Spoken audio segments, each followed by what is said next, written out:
जय हिंद साथियों, कैसे हो सभी। मैं दीपक अलावा आप सभी साथियों का एक बार फिर से आपके अपने YouTube चैनल दीप एकेडमी में बहुत बहुत स्वागत करता हूं।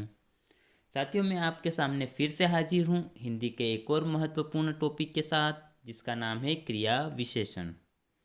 साथियों, विकारी शब्द में हमने संज्ञा, सर्वनाम, विशेषण तथा क्रिया पढ़ लिया था और आज से हम अविकारी शब्द शुरू कर रहे हैं, जिसमें हम पढ़ने वाले हैं क्रिया विशेषण।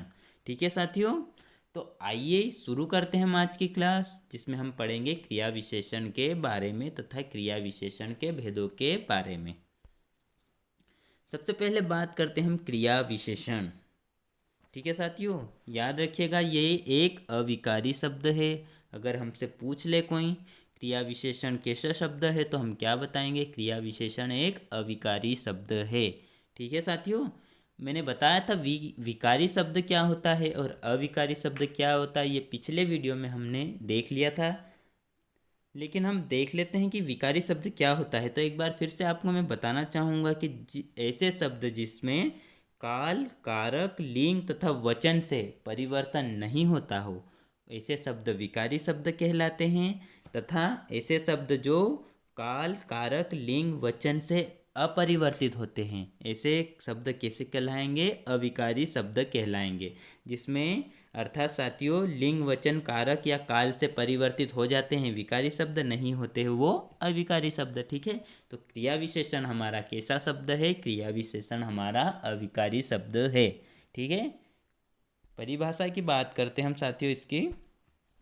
तो नाम से ही स्पष्ट हो रहा है साथियों, क्रिया विशेषण अर्थात क्रिया की विशेषता बताने वाले शब्द। ठीक है, इसे अव्ययी भी कहा जाता है, इसका दूसरा नाम अव्ययी भी है। तो क्या हो गया साथियों इसकी परिभाषा? जिन शब्दों से क्रिया की विशेषता बताई जाती है उन्हें क्रिया विशेषण कहते हैं। इन शब्दों को अव्ययी भी कहते हैं। जैसे उदाहरण से समझते हैं हम, धीरे धीरे चलो। तो यहाँ पर चलना क्या हो गया साथियों? क्रिया हो गई। और ये जो धीरे धीरे है ना, यही है साथियों क्रिया विशेषण, जो क्रिया की विशेषता बता रहा है। ठीक है, आहिस्ता चल भाई, आहिस्ता बोलो। तो यहाँ पर आहिस्ता क्या हो गया? क्रिया विशेषण हो गया है। गाड़ी तेज चलाओ, तो यहाँ पर क्या हो जाएगा साथियों? तेज जो हो गया, चलाने की क्या हो गई साथियों? यहाँ पर क्रिया हो गई। और तेज क्या हुआ यहाँ पर? तेज जो हुआ क्रिया विशेषण हुआ। ठीक है, तो समझ गए होंगे साथियों क्रिया विशेषण हम किसे कहते हैं? जो क्रिया की विशेषता बताता है। अब इनके भेदों की बात करते हैं। तो क्रिया विशेषण के साथियों तीन आधार पर भेद हुए हैं, अर्थ के आधार पर, प्रयोग के आधार पर तथा रूप के आधार पर। कौन कौन से साथियों? अर्थ के आधार पर, प्रयोग के आधार पर तथा रूप के आधार पर। तो सबसे पहले हम देखते हैं अर्थ के आधार पर। तो अर्थ के आधार पर भी चार प्रकार के भेद है साथियों। कालवाचक क्रिया विशेषण, परिमाणवाचक क्रिया विशेषण, ठीक है, रीतिवाचक क्रिया विशेषण तथा स्थानवाचक क्रिया विशेषण। कौन कौन से साथियों? अर्थ के आधार पर चार प्रकार के। कालवाचक क्रिया विशेषण, परिमाणवाचक क्रिया विशेषण, रीतिवाचक क्रिया विशेषण तथा स्थानवाचक क्रिया विशेषण। मेरे साथ बोलिए साथियों, अर्थ के आधार पर कितने प्रकार के? चार प्रकार के। कौन कौन से? एक साथ में बोलिए।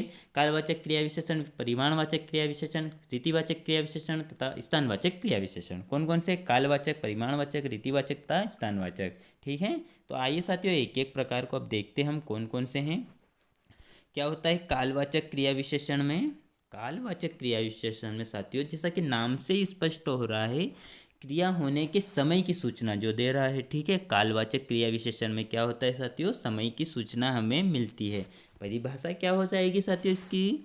क्रिया होने से समय, क्रिया होने के समय की सूचना देने वाले शब्द कालवाचक क्रिया विशेषण कहलाते हैं। अर्थात साथियों ऐसे शब्द जो समय की सूचना देते हैं, तो वो क्या कहलाएंगे साथियों? कालवाचक क्रिया विशेषण।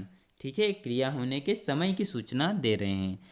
तो इससे ऐसे कुछ शब्द भी है जिसके द्वारा हम पहचान सकते हैं साथियों। अगर हमें परिभाषा समझ नहीं आती है, तो हम इन शब्दों को याद रख के वाक्य में कौन सा क्रिया विशेषण है, ये हम आसानी से पहचान सकते हैं। तो वो शब्द ऐसे हैं साथियों: आज, कल, जब, तब, अब, कब, लगातार, दिन भर, प्रतिदिन, तुरंत, सदा, 2 दिन से, 4 दिन से, 8 दिन से, ठीक है, बार बार, कभी कभी, सवेरे सवेरे आदि इस तरीके के शब्द आ जाएंगे ना साथियों, वहाँ पर क्या होगा, कालवाचक क्रिया विशेषण होगा। ठीक है, जैसे उदाहरण से समझते हैं हम, खेतों में आज बारिश हुई। ठीक है साथियों, तो यहाँ पर इस वाक्य में क्या हो गया साथियों, कौन सा क्रिया विशेषण हो गया, तो कालवाचक क्रिया विशेषण हो जाएगा। अजय 4 दिन से ससुराल है, अजय 8 दिन से ससुराल है, अजय 16 दिन से ससुराल है। तो इस तरीके के शब्द क्या हो जाएंगे, कालवाचक क्रिया विशेषण के उदाहरण हो जाएंगे। ठीक है अजय भाई, बुरा मत मानिएगा। उसके बाद बात करते हैं हम परिमाणवाचक क्रिया विशेषण की। ठीक है साथियों, कालवाचक तो स्पष्ट हो गया है मेरे अंदाज से। कालवाचक में क्या होता है, समय का बोध होता है हमें, ठीक है, समय की सूचना मिलती है। परिमाणवाचक में क्या होता है, मात्रा तथा परिमाण संबंधित विशेषताएं बताई जाती है। क्या होता है साथियों, जो शब्द क्रिया की मात्रा या परिमाण संबंधित विशेषता बताते हैं उन्हें परिमाणवाचक क्रिया विशेषण कहते हैं। अगर हमें परिभाषा से समझ में नहीं आए तो टेंशन लेने की ज़रूरत नहीं है साथियों। इसके भी कुछ शब्द है जिसके द्वारा हम वाक्य में पहचान सकते हैं कि कौन सा क्रिया विशेषण यहाँ पर है। ये से शब्द हैं साथियों, जैसे यहाँ पर थोड़ा, बहुत, इतना, उतना, बराबर, कम, अधिक, खूब, इस तरीके के शब्द आ जाते हैं ना साथियों, वहाँ पर कौन सा क्रिया विशेषण हो जाएगा, तो वहाँ पर हो जाएगा परिमाणवाचक क्रिया विशेषण। ठीक है, उदाहरण से समझते हैं, अजय बहुत कम खाना खाता है, अनिल और अजय दोनों की शक्ति बराबर है। तो यहाँ पर इस तरीके से यहाँ पर साथियों बराबर आ गया, ठीक है, यहाँ पर बहुत आ गया, तो इस तरीके के शब्द वाक्य में आ जाएंगे, वहाँ पर हो जाएगा परिमाणवाचक क्रिया विशेषण। ठीक है, ठीक है साथियों, कालवाचक में क्या होगा, समय की सूचना मिलेगी। परिमाणवाचक में क्या होगा, मात्रा संबंधित विशेषता बताएंगे। ठीक है, रीतिवाचक क्रिया विशेषण देखते हैं अब। जो शब्द क्रिया की रीति, निश्चित, अनिश्चित, कारक, निश्चित आदि का बोध कराते हैं उन्हें रीतिवाचक क्रिया विशेषण कहते हैं। बिल्कुल भी याद मत रखिएगा साथियों, ये परिभाषा याद रखिएगा। इसके भी कुछ ऐसे शब्द हैं जिसके द्वारा हम पहचान सकते हैं कि यहाँ पर वाक्य में कौन सा जो है क्रिया विशेषण होगी, आसानी से हम पहचान सकते हैं। इसके अंतर्गत आने वाले शब्द जैसे तेज, अचानक, ध्यानपूर्वक, धीरे धीरे, ठीक है, आवश्यक, सरासर, बिल्कुल, इस तरीके के शब्द आ जाएंगे ना, वहाँ पर कौन सी क्रिया विशेषण होगी, रीतिवाचक क्रिया विशेषण होगी। जैसे उदाहरण से समझते हैं हम, ध्रुव के सामने अचानक शेर आ गया। तो अचानक शब्द आने के कारण यहाँ पर कौन सी क्रिया विशेषण हो जाएगी, रीतिवाचक क्रिया विशेषण हो जाएगी। साथियों अगर परिभाषा से समझ में ना आए तो हम ये शब्द याद रख सकते हैं। ऐसे अनेक शब्द और हैं साथियों जिसे हम रख सकते हैं याद, और हम आसानी से पहचान सकते हैं कि क्रिया विशेषण कौन सी है। ठीक है, कल अवश्य आना, तो यहाँ पर अवश्य शब्द आने के कारण ये किसका उदाहरण हो जाएगा साथियों, रीतिवाचक क्रिया विशेषण का उदाहरण हो जाएगा। तो क्या हो गया साथियों, कालवाचक में, ठीक है, कालवाचक में क्या हो जाएगा, समय की सूचना, परिमाणवाचक में मात्रा संबंधित विशेषता, और रीतिवाचक में क्या हो जाएगा साथियों, निश्चितता, अनिश्चितता, कारक, निश्चय आदि का बोध। लेकिन बिल्कुल भी याद मत रखिएगा परिभाषा। ठीक है, परिभाषा न याद रख के हम कुछ शब्द याद रख सकते हैं। उसके बाद बात करते हैं हम स्थानवाचक क्रिया विशेषण। बिल्कुल भी याद करने की जरूरत नहीं है, नाम से ही स्पष्ट हो रहा है स्थानवाचक, जहाँ पर स्थान संबंधित विशेषता बताई जा रही है। ठीक है साथियों, नाम से ही तो स्पष्ट हो रहा है ना। तो जो शब्द क्रिया के स्थान संबंधित विशेषता बताता है उन्हें क्या कहते हैं साथियों, स्थानवाचक क्रिया विशेषण कहते हैं। अगर परिभाषा से न याद हो तो हम कुछ शब्द याद रख सकते हैं, जैसे जहाँ, वहाँ, आगे, पीछे, बाहर, भीतर, ऊपर, नीचे, इधर उधर, चारों ओर, जहाँ तहाँ, इस तरीके से आर पार, इस तरीके के शब्द क्या हो जाएंगे साथियों, स्थानवाचक क्रिया विशेषण के उदाहरण हो जाएंगे। ठीक है, जैसे उदाहरण से समझते हैं हम, शारदा ऊपर बैठी है, ठीक है, अजय बाहर खड़ा है, अनिल इधर उधर घूम रहा है। तो इस तरीके के उदाहरण स्थानवाचक क्रिया विशेषण के हो जाएंगे। तो अर्थ के क्या हो गया साथियों, यहाँ पर अर्थ के आधार पर क्रिया विशेषण जो है चार होती है। कौन कौन से? कालवाचक, कालवाचक में क्या होता है? कालों का भेद, ठीक है। या फिर समय समय संबंधित सूचना मिल रही है। परिमाण में क्या हो रहा है साथियों? मात्रा, मात्रा संबंधित जो है विशेषता हो रही है। रीतिवाचक में क्या हो गया साथियों? परिभाषा से बिल्कुल मत याद रखिएगा, आप कुछ शब्द याद रख लीजिएगा, पहचान जाएंगे, ठीक है। और स्थानवाचक में क्या हो जाएगा साथियों? जहाँ पर स्थान संबंधित विशेषताएं हो रही है। इसके बाद हम बात करते हैं प्रयोग के आधार पर। तो प्रयोग के आधार पर जो है क्रिया विशेषण तीन प्रकार के होते हैं। साधारण क्रिया विशेषण, संयोजक क्रिया विशेषण तथा अनुबद्ध क्रिया विशेषण।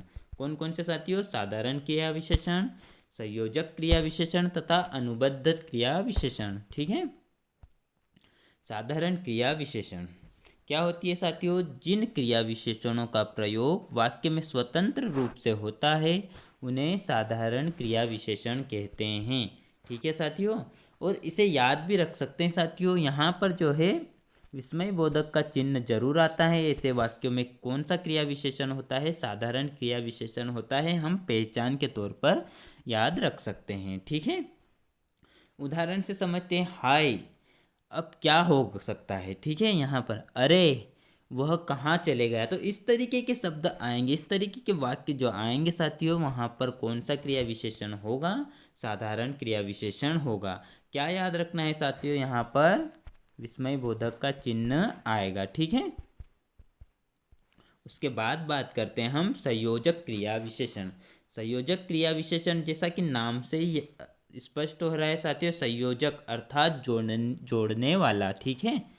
तो क्या हो गई इसकी परिभाषा? ऐसे क्रिया विशेषण शब्द जो दो वाक्यों को आपस में जोड़ता है, ठीक है साथियों। दो वाक्यों को आपस में जोड़ता है, वहां पर कौन सी क्रिया होगी?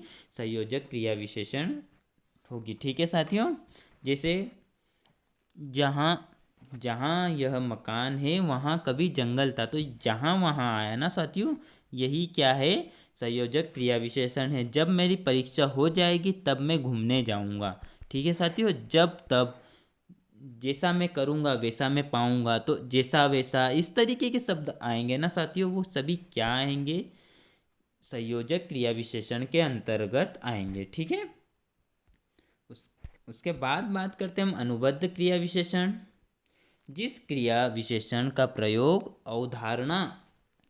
अवधारणा निश्चित हेतु किसी शब्द के साथ हो उन्हें अनुबद्ध क्रिया विशेषण कहते हैं, ठीक है साथियों।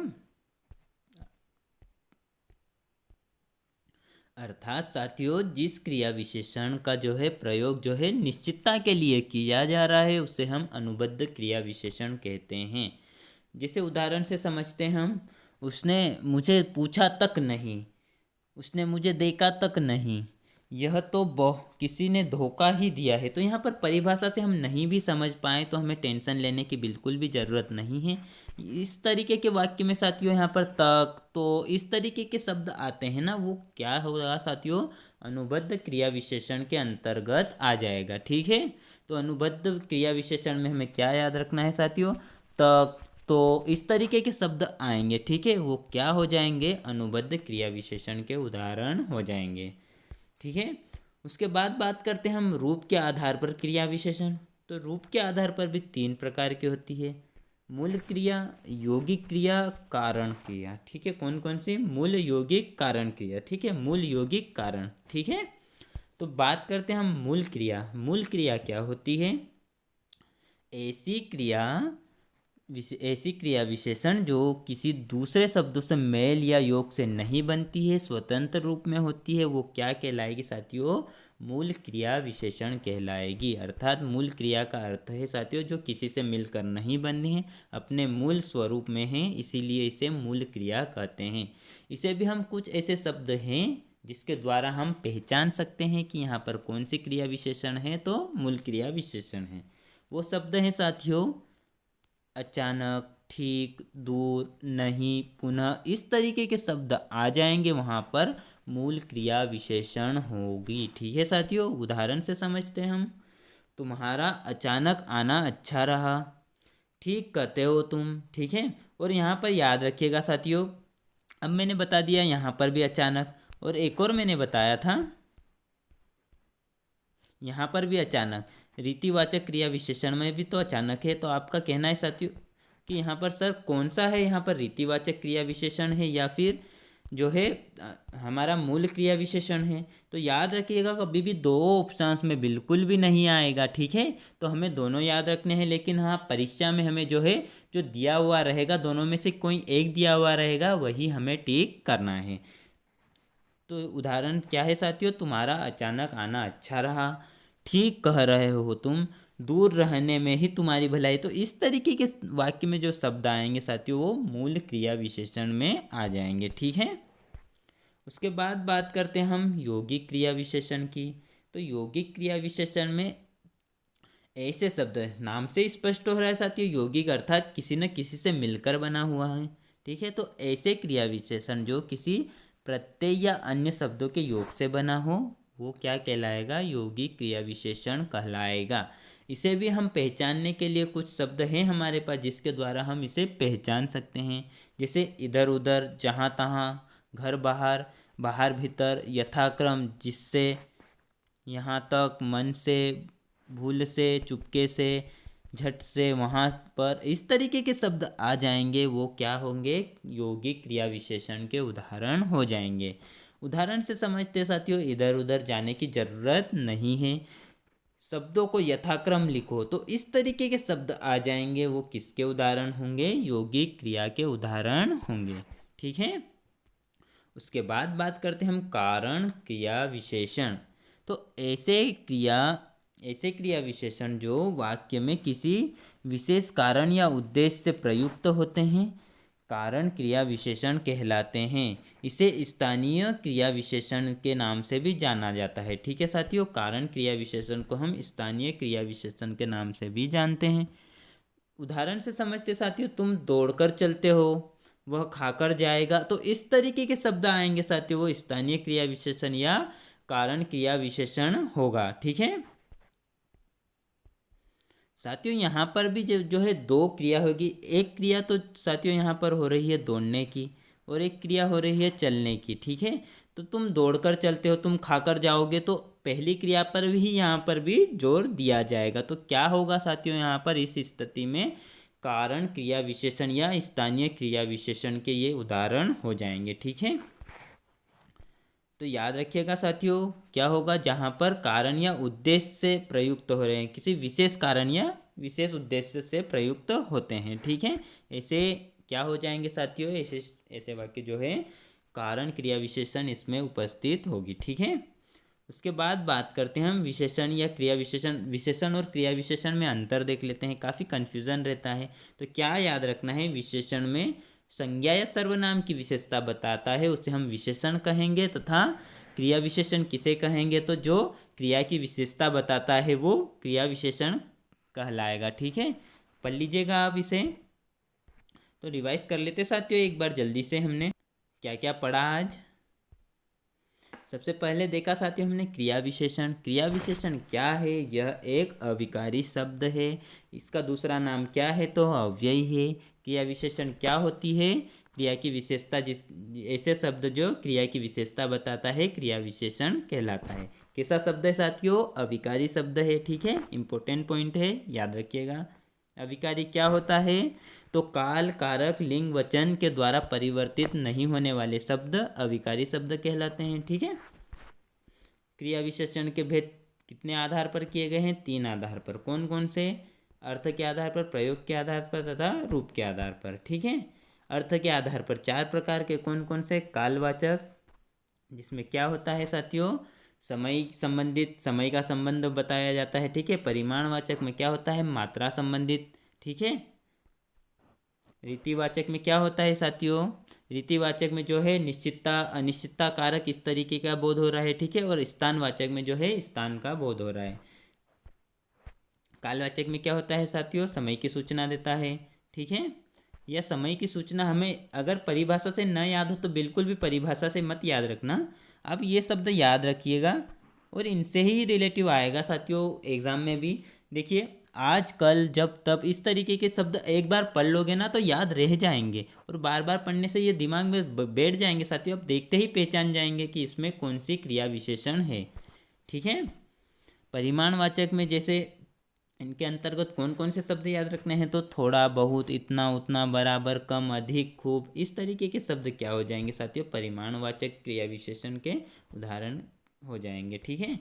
रीतिवाचक में क्या देखना है हमें, तेज, अचानक, ध्यानपूर्वक, धीरे धीरे, अवश्य, इस तरीके के शब्द रीतिवाचक क्रिया विशेषण के अंतर्गत आ जाएंगे। तथा स्थानवाचक में क्या साथियों, वहाँ, यहाँ, वहाँ, आगे, पीछे, बाहर, भीतर, ऊपर, नीचे, इस तरीके के शब्द क्या हो जाएंगे, स्थानवाचक क्रिया विशेषण के उदाहरण हो जाएंगे। ठीक है। प्रयोग के आधार पर साधारण क्रिया विशेषण में हमें क्या याद रखना है, साधारण क्रिया में हमें विस्मय बोधक का चिन्ह याद रखना है। वाक्य में अगर विस्मय बोधक का चिन्ह आ गया तो हम आंख बंद करके साधारण क्रिया विशेषण वहाँ पर लगा देंगे। ठीक है। साधारण क्रिया विशेषण वहाँ पर उपस्थित होगी। ठीक है। संयोजन में क्या होता है साथियों, संयोजक में क्या होता है, वाक्यों को आपस में जोड़ता है। ठीक है। और यहाँ पर अनुबंध में क्या होता है, निश्चितता होती है साथियों यहाँ पर, या फिर तब, तो, इस तरीके के शब्द आएंगे, वहाँ पर अनुबंध क्रिया विशेषण हो जाएगा।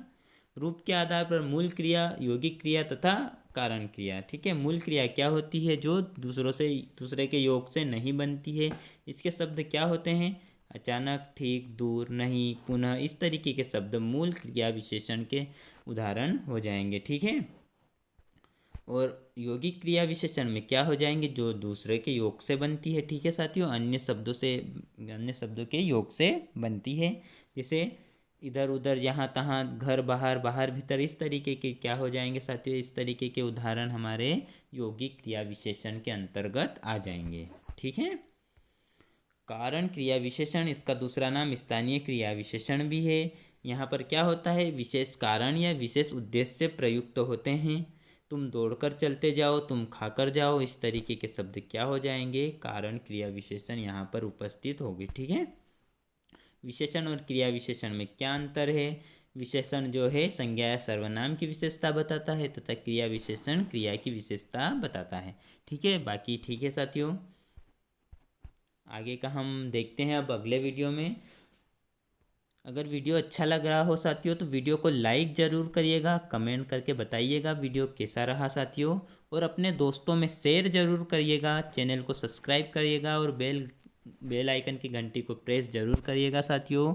पीडीएफ अगर आपको चाहिए तो व्हाट्सएप पर आप बिल्कुल मैसेज कर सकते हैं मुझे, मेरे नंबर लिखे हुए हैं साथियों, मेरे नंबर यहाँ पर लिखे हुए हैं 9179529680।